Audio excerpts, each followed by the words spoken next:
feel it? It's another shibri major. Is it Uncle B? Ndini na short bow shares. I always thought maybe ndicharamba ndiripo top shares.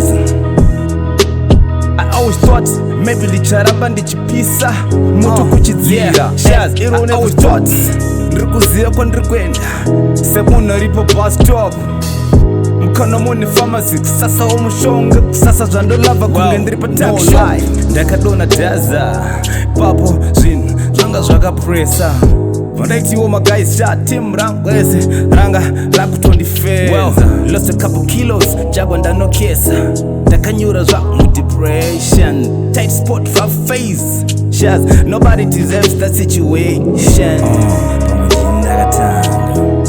pamwe ndakatanga guys ndakatanga dance ndakanyanya ndakatanga pamwe ndakatanga yeah ndakatanga dance ngenga rangu ndaigaya ndicharama ndiri high ndizingagaira kuva sopa ndaizviti ndiri down handizopenge kunge dopa ndakarowa homwe neunhu hwangu mahabhis marobas kuita unhu hwekuchando ndatonhorerwa guys asi ushe madzoro tese tiri mapfudzo mombe iko kudawo zvemukombe kuita samukudze muhombe asi urombe hwerombe wanditadzisa ndirombe guys hazvina kana pressure handina pressure musandibombe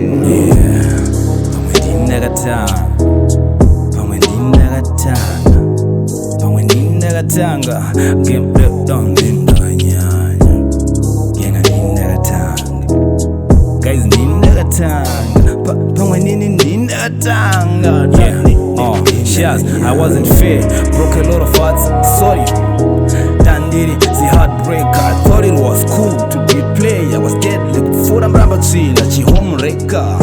I ain't proud of things that I did. Shot chapter ndakavara. I ain't going back. And this is young saint and in my mad flows. Just wanna do better.